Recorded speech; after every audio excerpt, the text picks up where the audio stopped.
Hello everyone, नमस्ते and welcome back to my channel. तो जैसा कि आप यहाँ देख रहे हैं, वाइट सॉस पास्ता है। लेकिन ये जो वाइट सॉस हमने यहाँ पर बनाया है, इसे हम रेडी करेंगे कॉलीफ्लावर से। तो यहाँ पर कॉलीफ्लावर सॉस बनेगा और बहुत ही डिलीशियस रेसिपी बन करके तैयार होगी, यकीन मानिए। साथ ही साथ हेल्दी भी है। तो सबसे पहले इस रेसिपी को बनाने के लिए यहाँ पर लेना है आपको गोभी को आपको ब्लांच कर लेना है हल्के गुनगुने पानी में, और उसके बाद उसे निकाल कर छोटे छोटे टुकड़े इस तरह से कर लेना है।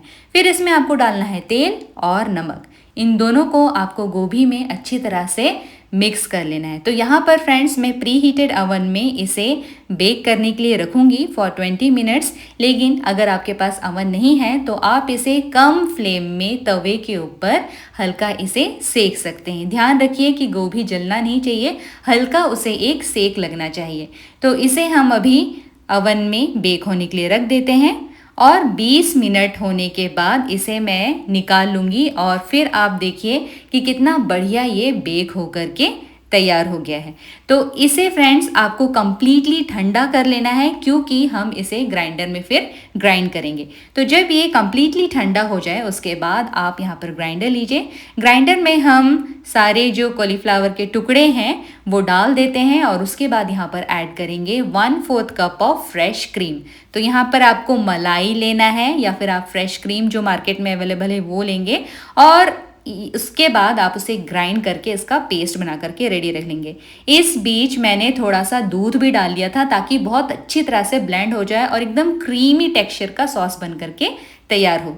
तो अब उसे हम साइड में रख देते हैं और रेडी कर लेंगे पास्ता। तो पास्ता के लिए मैंने पानी बॉईल करने के लिए रखा है, उसमें नमक भी ऐड कर दिया है और अब यहाँ पर आपको पास्ता डालकर इसे बॉईल कर लेना है। तो जब तक कि आपका पास्ता यहाँ साइड में बॉईल हो रहा है, हम पैन चढ़ा लेते हैं और पैन में रेडी कर लेते हैं वाइट सॉस पास्ता। तो पैन चढ़ा लेते हैं और उसके बाद इसमें हम डालेंगे बटर। और अब बटर डालने के बाद हम इसमें डाल देते हैं चॉप किए हुए गार्लिक। तो यहाँ पर आपको बटर को पूरा मेल्ट होने का वेट नहीं करना है, आप उसी वक्त ही गार्लिक डाल सकते हैं और उसके बाद जैसे जैसे बटर मेल्ट हो रहा है वैसे वैसे आपका गार्लिक भी सौते होता रहेगा। तो जब गार्लिक अच्छी तरह से सौते हो जाए उसके बाद हम इसमें अपने मन पसंदीदा सब्जियाँ डालेंगे। तो मैं यहाँ पर डाल रही हूँ ब्रोकली और उसके बाद हम यहाँ पर डाल देते हैं थोड़े से मशरूम। इन दोनों को आपको अच्छी तरह से बटर में ही सौते कर लेना है। थोड़ी देर में ही आप रियलाइज़ करेंगे कि जो मशरूम है वो काफ़ी ज़्यादा पानी छोड़ने लगा है। तो इसको आपको तब तक पकाना है जब तक कि इसकी पूरी तरह से पानी सूख नहीं जाती। तो यहाँ पर देखिए, चलाते चलाते इसका पानी जो है वो सूख चुका है, अच्छी तरह से ये सौते हो चुका है।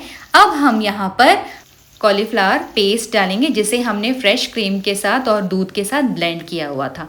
तो यहाँ पर देखिए ये बहुत ही क्रीमी सा टेक्सचर बन करके आया है और इस सॉस को आपको अच्छी तरह से पका लेना है। तो थोड़ा बहुत लगा हुआ है हमारा जो ग्राइंडर है उसमें भी थोड़ा सा पानी डालकर मैं इसमें ऐड कर देती हूँ और इसे एक बॉईल आने देती हूँ। जैसे ही आपका जो सॉस है वो बॉईल होने लग जाए उसके बाद हम इसमें डालेंगे ब्लैक पेपर पाउडर और साथ ही साथ इसमें ऑरिगेनो भी थोड़ा सा डाल देते हैं, जिसके वजह से जो पास्ता का टेस्ट है वो बहुत ही डिलीशियस बन करके तैयार होता है।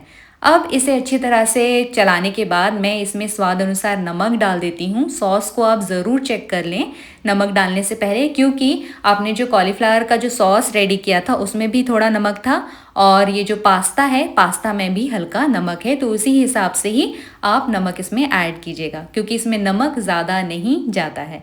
तो इसे अच्छी तरह से नमक डालने के बाद भी अच्छी तरह से मिक्स करने के बाद आप यहाँ देखेंगे कि आपका जो पास्ता है वो बॉईल होके तैयार है, पक चुका है। और हम इस पास्ता को अब सॉस में डाल देते हैं।